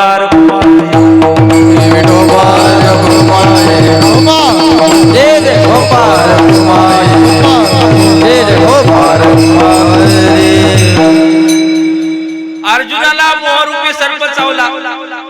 तुम्ही सगळे पोथी ऐकता म्हणून थोडस उदाहरण सांगितलं. अर्जुनाला सर्प चावला. कोणता सर्प चावला अर्जुनाला? मोहरूपी सर्प चावला. आणि अर्जुनाला मोहरूपी सर्प चावल्यामुळं अर्जुन आता गयावया करायला लागला, रडू लागला. म्हणले देवा देवा देवा देवा, हे काय बोलतोस? माझ्या पदरात आलं, मला हे वेगळंच दिसत आहे. मी यांच्यासोबत युद्ध करू का? शत्रूला मित्र समजायला लागला. नीट ऐका, ज्या वेळेला माणसाला मोह होतो, कर्तव्याचा विवेक राहत नाही, तेव्हा माणूस जे नाही ते करायला लागतो. देव म्हणले याला सर्प चावला, अर्जुनाला सर्प चावला, म्हणून श्रीहरी रूपी गारुडे आले आणि श्रीहरी रूपी गारुडेनं अर्जुनाचा मोह उतरवला, मोह रूपी सर्प उतरवला. असे गुरुदेव भगवान महाराज गारुडीचे आहेत आणि भगवान महाराजांनी गारुडी विद्येचा अभ्यास केलेला आहे. की या लोकांना जो सर्प चावला, या सर्पाला याचं विष उतरवण्याकरता महाराज म्हणले, बाबा तुम्ही काय करा, तर तुमच्या मनात जे विषय बसलेले आहेत ते विषय रूपी विष टाकून द्या, विषय रूपी विष टाकून द्या, विषयाते सोडा, वैराग्य आचरा, भक्ती पंथ धरा.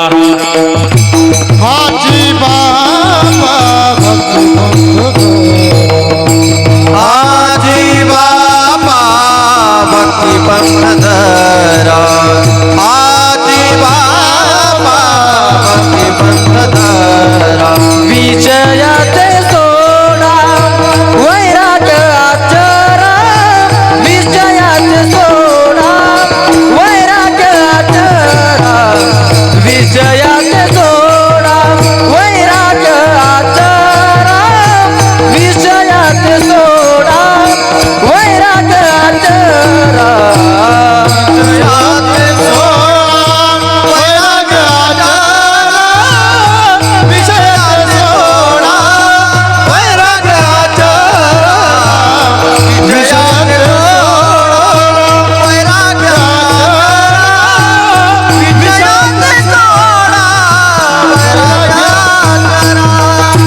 भक्ती पंथ परा हाती बापा, भक्ती पंथ परा हाती बापा, भक्ती पंथ धरा, हाजी बाबा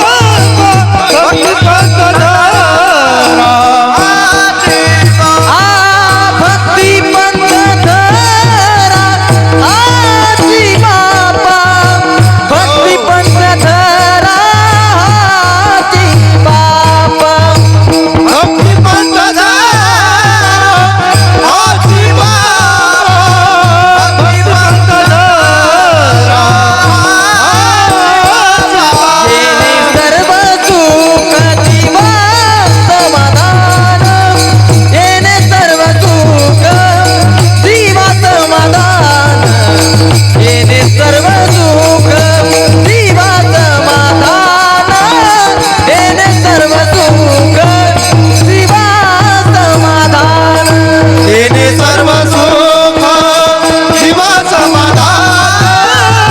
तेने सर्व सुख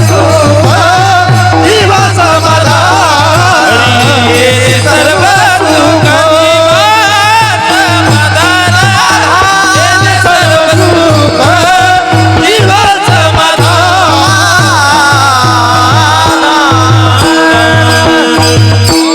विषयाते सोडा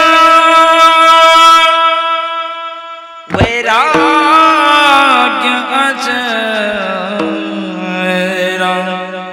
ओ भक्ती पंथ धरा हाची बापा. जगद्गुरु तुकोबारायांनी काय केलं? वैराग्याचा मार्ग आक्रमण केला. तुकोबारायांना देवानं नेण्याकरता विमान, ज्यानं मान टाकला त्याला न्यायला विमान येते. नीट ऐका, आपण गुंतलो मानपानामध्ये, आपण गुंतलो मानपानामध्ये गुंतलो. ज्यानं मान टाकला, सगळ्यात मोठा जर त्याग असेल तर माणसानं अभिमान टाकावा, अहंकार टाकावा. अहंकार हा संसार आहे. अहंकार हाच संसार. मीपणा जो आहे हा माणसाला त्रास देतो. हनुमानानं काय केलं? हनुमान हनु म्हणजे हनन करणे. हनु म्हणजे हनन करणे. मग हनुमंतानं काय केलं? हनुवटी, ही हनुवटी असते, ही दाढी. हनुमंतानं बालपणी गेला सीतू सूर्याला धराया. तर वेळ नाही आपल्याजवळ. त्या हनुमंतानं काय केलं? जन्मतः सूर्य पकडायला गेला. इंद्रानं वज्र भेटलं. इंद्रानं जसं वज्र हाणलं तसं इथं लागलं हनुमानाच्या. त्याच्या हनुवटी दबली. मग त्याचं नाव हनुमान ठेवलं.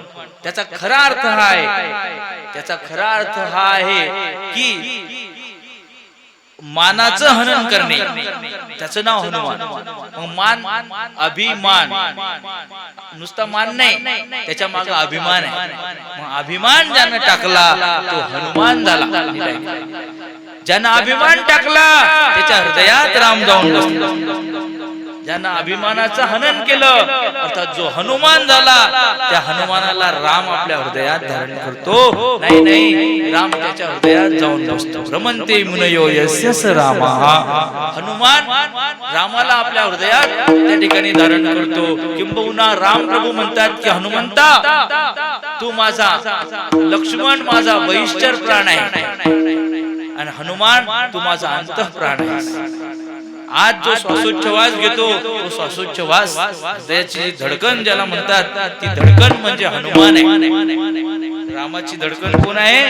हनुमान आहे. लक्ष्मण माझा बहिष्ठर प्राण आहे. शरीराच्या बाहेरचा जो श्वास तो लक्ष्मण आहे, शरीराच्या आतला जो श्वास आहे त्याचं नाव हनुमान आहे. हनुमानानं काय केलं? त्याच्या जातीचा होता हनुमान. रामाच्या जातीचा नव्हता, नात्यात नव्हता, गोत्यात नव्हता, साला नव्हता, मेवना नव्हता. हनुमान कोण होता? हनुमान रामाचा श्वास होता. रामाचा श्वास म्हणजे हनुमान. लक्षात घ्या, तो श्वास बनण्याकरता हनुमंतानं तेवढा रामावर विश्वास ठेवला. राम आणि हनुमान यात भेद नव्हता. गुरु तोची शिष्य, शिष्य तोची गुरु, शुद्ध हा विचारू प्रगटला. महाराज हनुमंताच्या आईने सांगितलं होतं, हनुमंता, जो कोणी तुझी गुप्त अशा प्रकारची लंगोटी ओळखेल तो तुझा गुरु आहे. किती दिवस लागले महाराज हनुमंताला गुरु भेटायला. नाही का? हनुमंताला गुरु भेटायला किती दिवस लागले. आम्हाला सहज मिळाले. भगवान महाराज सहज मिळाले आपल्याला. सहज चालून आले गुरुवारी. भगवान महाराज चालून आले आमच्या दारात. उपोषण केलं. उपोषण की यांना माळ घालायसाठी बाबांनी उपोषण केलं. किती दिवस? 7 दिवस उपाशी राहिले भगवान महाराज. हे लोक समोर बसलेले आहेत. किती दिवस? 7 दिवस उपाशी राहिले. एवढं भाग्य कोणाचं आहे महाराज? उजळले भाग्य, फळले सुकृत, निज दृष्टी संत देखिले. हनुमंताला गुरु भेटण्याकरता अर्ध आयुष्य जावं लागलं. तेव्हा हनुमानाला गुरु भेटले. आणि हनुमंत जेव्हा मत पाहतो, राम आणि लक्ष्मण दोघ जण तिकडनं येत आहेत.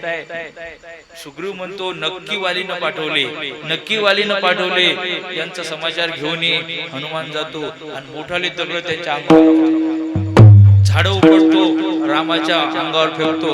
राम लक्ष्मणाच्या मांडीवरती डोकं ठेवून, लक्ष्मणाच्या मांडीवर डोकं ठेवून लक्ष्मणाच्या कुशीमध्ये डोकं ठेवलेलं आहे. आणि राम निजल्याच बाण मारतात. निजल्याच त्यानं फेकलेला दगड निजल्याच त्या बाणानं परतवतात. आणि लगेच काय म्हणतात, लक्ष्मणा बघ बघ बघ बघ त्या माकडाची गुप्त लंगोटी आहे ना त्याच्या कमरेला, तुला दिसली का रे? काय म्हणतात लक्ष्मणाला? रामप्रभू काय म्हणतात, त्या माकडाच्या कमरेला गुप्त लंगोटी आहे, तुला दिसली का? हे जेव्हा लक्ष्मण हनुमंतानं ऐकलं, महाराज हनुमान वरतीच बसलेले होते, खांद्या तोडून टाकत होते. डोळ्यातून अश्रुपात झाला, डोळ्यातून अश्रुपात झाला.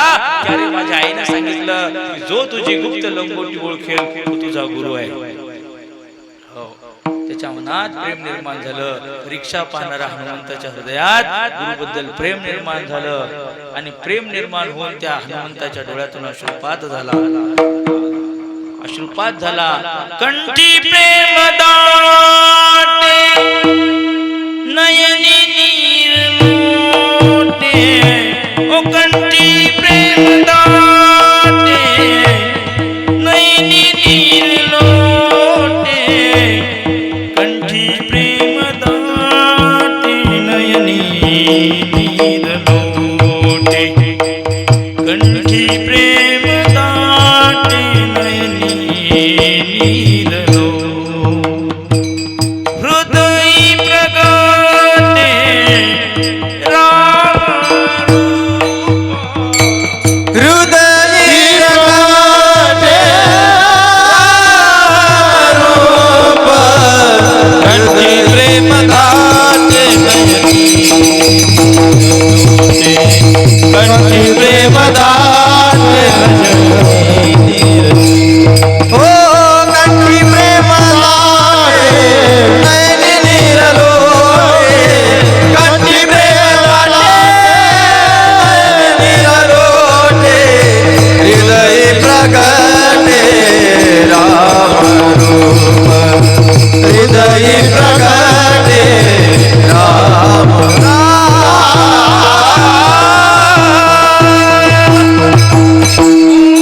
कंठी प्रेम दाटे अश्रुपात नयनी नीर लोटे. हनुमंताच्या चरणात डोक्यात डोळ्यातून अश्रू आले आणि रामाच्या चरणावरती डोकं ठेवलं. रामाच्या चरणावर जसं डोकं ठेवलं, आयुष्य अर्पण केलं होतं, सगळं त्या रामाला अर्पण केलं. आता राम आणि हनुमान दोन राहिले नाही. राम परमात्मा अर्थात गुरु आणि हनुमान त्याचा शिष्य महाराज. गुरु आणि शिष्य यांच्यामध्ये भेद राहिला नाही हे सांगत होतो. एवढं मोठं नातं हनुमंताचं आणि रामाचं, याचं नाव आहे. हनुमंताला रामानं हृदयात धारण करावं. काय होतं हनुमंताजवळ काय होतं? हनुमंताजवळ रामाबद्दल नितांत विश्वास होता. परिणाम राम आणि हनुमान एक झाले. महाराज सांगतात की याचंच नाव आहे भक्ती. याचंच नाव आहे भक्ती. ती भक्ती हनुमंताने केली, ती भक्ती तुम्ही सुद्धा करा. भक्ती पंथ धरा हाची शब्दानं, हा म्हणजे जी हनुमंतानं भक्ती केली तीच भक्ती तुम्ही करा. आणि त्या भक्ती पंथाच्या योगानं तुम्हाला काय होईल? अभंगाच्या दुसऱ्या चरणात सांगितलं, तुम्हाला सर्व सुखाची प्राप्ती होईल. येणे सर्व सुख जीवा समाधान, येणे सर्व सुख जीवा समाधान, येणे सर्व सुख जीवा समाधान, येणे सर्व सुख जीवा समाधान, येणे सर्व सुख जीवा समाधान, येणे सर्व सुख जीवा समाधान, येणे सर्व सुख जीवा समाधान, येणे सर्व सुख जीवा समाधान, येणे सर्व सुख जीवा समाधान, सफल जीवन होय मागा. येणे सर्व सुख जीवा समाधान, जीवन सफल होय मागा. येणे सर्व सुख जीवा समाधान, येणे सर्व सुख जीवा समाधान, येणे सर्व सुख जीवा समाधान, सफल जीवन, येणे सर्व सुख जीवा समाधान, सफल जीवन होय मागा. येणे सर्व सुख जीवा समाधान, येणे सर्व सुख जीवा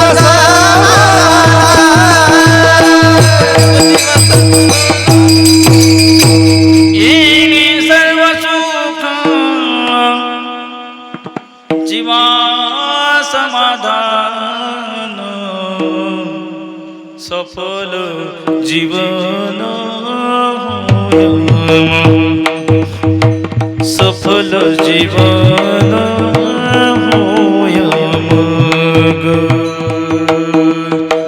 जीवन सफल होईल. घरावर लिहिलं नुसतं जीवन साफल्य. 10 बाय 10च्या 4च खोल्या. किती? 4. त्या 10 बाय 10च्या 4 रूम दारावरती लिहिलं जीवन साफल्य. झालं तिथे जीवनाचं सफलता.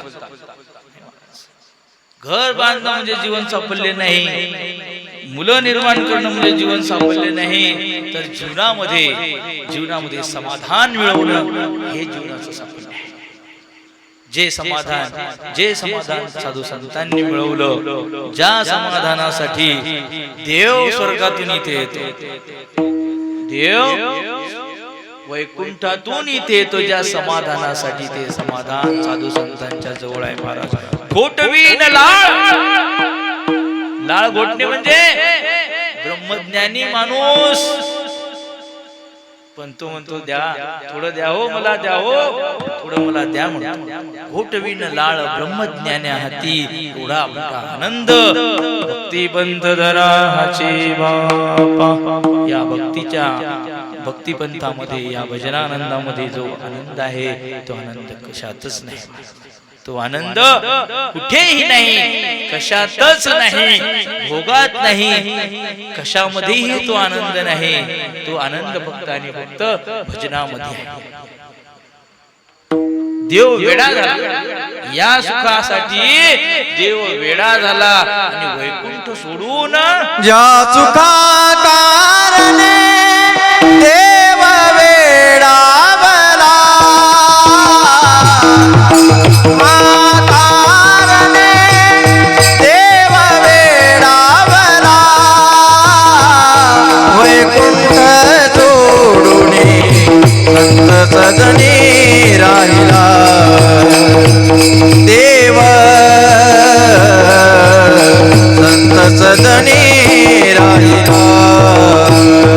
या सुखाने देव वेडावला, या सुखा कारणे देव वेडावला, वैकुंठ सोडून संत सजनी राहिला. देव संत सजनी राहिला.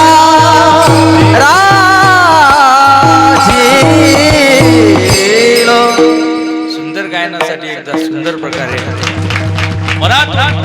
खरोखर देव वेडा झाला ज्या सुखा कारणे, तो आनंद महाराज हा आनंद आहे. हा आनंद म्हणजे हा स्वर्गात जे सुख नाही ते सुख स्वर्गात नाही. हा सुख सोहळा भक्ती पंथ धरा. हा भक्तीचा पंथ. या भक्तीच्या राजमार्गावरून तुम्ही चालत असताना नस्खलेन पतेतिय, डोळे लावून चला, डोळे लावून. तुम्ही पडणार नाही, घसरणार नाही, धडकणार नाही, काही नाही. धाविन निमिल्यवा नेत्रे नस्खलेन पतेतिय. आचार्य सांगतात की तुम्ही कुठेही अडकणार नाही. हा भक्तीचा राजमार्ग साधू संतांनी निर्माण केला. नॅशनल हायवे ज्याला म्हणतात, तो नॅशनल हायवे तिथे इकडची वाहने इकडनं जातात, इकडची इकडनं, ऍक्सिडेंट व्हायचं कामच नाही. तसला हा राजमार्ग आहे, भक्तीचा राजमार्ग आहे. या भक्तीच्या राजमार्गावर भक्ती पंथ. भक्ती पंथ, पंथ म्हणजे मार्ग बर का. हा पंथ निर्माण केला साधू संतांनी निर्माण केला. कशासाठी निर्माण केला? तुमच्या आमच्यासाठी निर्माण केला. की या पंथाने तुम्ही जर चाललात तर तुमचं कल्याण ठरलेलंच आहे. समाधान तुमचं आरक्षित आहे. तुम्ही त्याला रिझर्वेशन म्हणतात.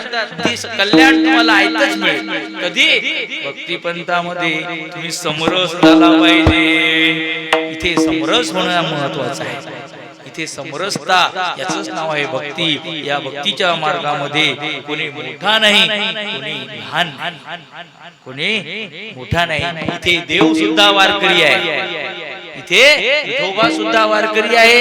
इथे तुकाराम महाराज, ज्ञानेश्वर महाराज, एकनाथ महाराज तितकेच, तुम्ही आम्ही सुद्धा तितकेच. वारकरी म्हणले की सगळे वारकरी. विठोबा सुद्धा वारकरी. हा भक्तिपंथच असा आहे. भक्तिपंथ बहु सोपा, जाळी पापा समस्त. पण या भक्तीचं एकच वर्म आहे महाराज. ते वर्म जर कळालं नाही तर लय फजित. इतक्या दिवस केलेला परमार्थ पाण्यात वाहून जातो. वर्म कळलं पाहिजे. भक्तीचं वर्म काय आहे तर वर्म एकच आहे की जे धरलं ते धरलं. शेंडी तुटो परम. एकदा धरलं ना मग आता सोडायचं. याचं नाव आहे भक्ती.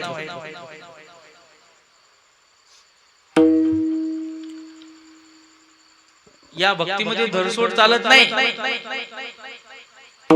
एक कोल्हा नदीवर पाणी प्यायला गेला. कोलक नदीवर पाणी प्यायला गेलं आणि मगरीने काय केलं ते कोल्याचा पाय धरला. मगरीला वाटलं बरं नाश्ता आला सकाळी सकाळी. त्या कोल्याचा पाय धरला. कोल्हा लय हुशार. कोल्हा लय हुशार.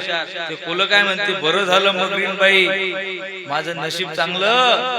कोल्हा काय म्हणते मगरीनीला माझं लय नशीब चांगलं तू अचानक धरलं पण त्या तू बरं झालं म्हणे कन्हेरीची मुळी पकडली. माझा पाय धरला असता तर कसं झालं असतं बाप्पा. बरं सुटलो रे बाबा मी असं कोल्हा म्हणलं. वास्तविक त्या मगरीनं पाय धरला होता कोल्याचाच. ते कोल्याचा पाय कडक. तिला असं वाटलं न जाणू हा कोल्हा म्हणतो की बरं झालं माझा पाय नाही धरला. कन्हेरीची मुळी धरली. कन्हेरीची मुळी धरली बरं झालं माझा पाय नाही धरला. त्या मगरीनं असं असं केलं. खरंच आपण कन्हेरीची मुळी तर नाही धरली. तिने आ केल्याबरोबर यानं पाय काढून घेतला. लागला पळायला. आलेला नाश्ता मेली उपाशी. तिनं असं तिला विश्वास होता का की आपण जे धरलं ते बरोबर धरलेलं आहे. तिला असं वाटलं न जाणू आपल्याकडनं काही चूक झाली का. नीट ऐका महाराज. एकदा धरलं ना की सोडायचं नाही. धरसोड केली की भक्तीत अंतर पडते आणि अंतर पडलं की तिथं मग समाधान भेटत नाही. तिथे समाधान पाहिजे असेल तर अशी भक्ती करा. अशी भक्ती करा की ज्या भक्तीमध्ये सर्वस्वाचं समर्पण आहे. सर्वस्वाचं समर्पण केल्याने काय होते तेणे सर्व सुख लाभे समाधान सफल जीवन होय मग. म्हणून जीवन सफळ करायचं असेल तर भक्तीच्या माध्यमातूनच तुमचं जीवन सफळ होईल.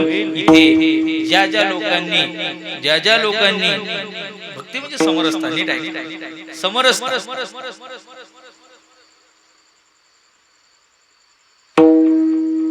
स्वामी काज गुरु भक्ती पितृवचन सेवापती हेची विष्णूची महापूजा. हेची विष्णूची महापूजा. स्वामी काज हनुमंतानं स्वामीचं काम केलं झाली त्याची भक्ती झाली. शिष्याने गुरुची सेवा करणं ही त्याची भक्ती झाली. पतीची सेवा पत्नीनं केली हीच विष्णूची पूजा झाली. हीच भक्ती आहे. हीच भक्ती आहे. पण कशी समर्पित भावनेनं करायला पाहिजे. समर्पित भावनेनं पित्याच्या कुलगोत्राचा त्याग करून आपल्या आई बाबाचं नाव विसरून आपल्या भावाचा अभिमान टाकून ज्या गावात ज्या शाळेत ज्या गल्लीत जिथे शिकले त्या सगळ्याचा अभिमान टाकून मुलगी ज्याप्रमाणे पतीच्या कुळाशी तन्निष्ठ होते. पतीलाच आपलं सर्वस्व मानते. पतीच्या सगळ्या नातेवाईकांना आपलं मानते. पतीचं घर ते तिचं घर मानते. पतीचं नाव आपल्या नावासमोर धारण करते. परिणाम पतीच्या सगळ्या संपत्तीची मालकीन. मग पत्नीनं पतीची सेवा केली तर ती जर मालकीन होते तर अनंत ब्रह्मांडाचा मालक तर तुम कर्तुम अन्यथा कुतुम शक्ती संपन्न भगवान परमात्मा जर आपण हृदयामध्ये धारण केला तर आपण नाही का होणार सगळ्या जगाचे मालक. सर्व सत्ता आली हाता नामयाचा खेचर दात. सर्व सत्ता तुझ्या हातात येईल पण तुला काय करावं लागेल. तुला तुझा समर्पण करावं लागेल. त्याचंच नाव आहे भक्ती. तेणे सर्व सुख जीवा समाधान सफल जीवन होय मग ज्ञानेश्वर माऊली ज्ञानेश्वर माऊली महाराज ज्ञानेश्वर माऊली माऊली माऊली माऊली माऊली ज्ञानेश्वर माऊली ज्ञानेश्वर माऊली ज्ञानेश्वर माऊली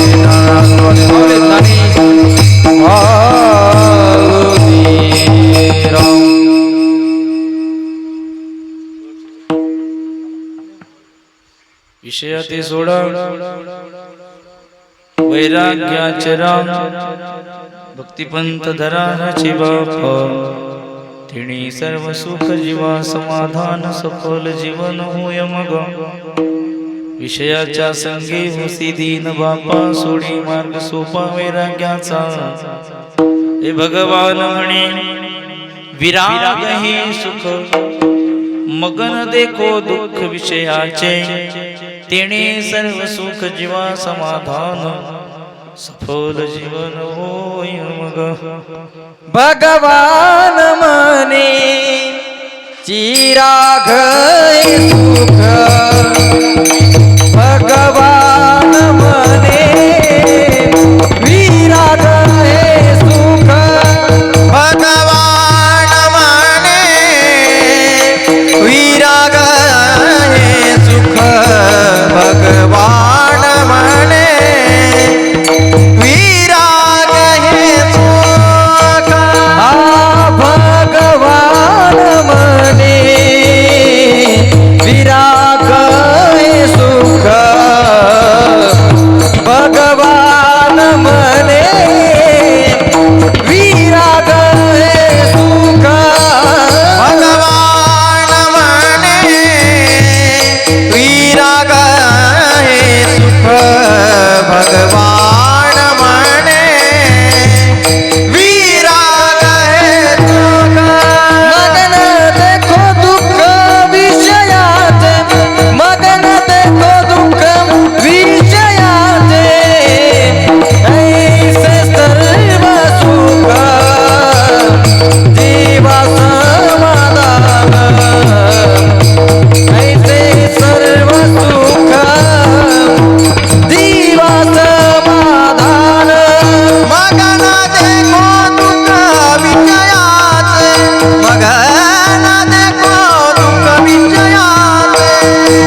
येणे सर्व सुख जीवा समाधान. येणे सर्व सुख जीवा समाधान. सफल जीवन होय मग.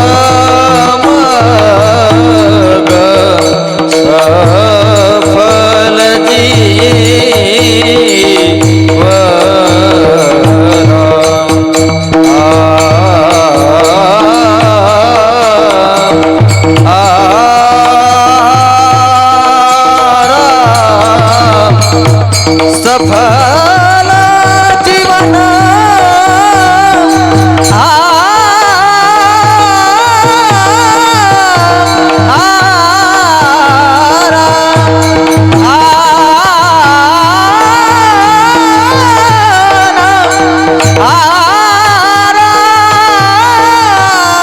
सफल जीवन सफल जीवन. सफल जीवन होय मग. सफल जीवन. सफल जीवन.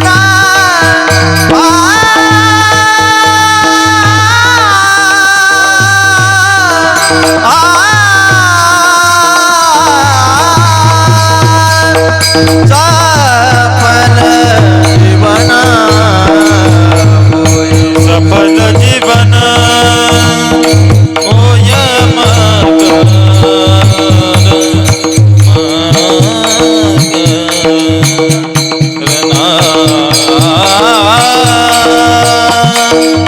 सफल जीवन. सफल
विठ्ठला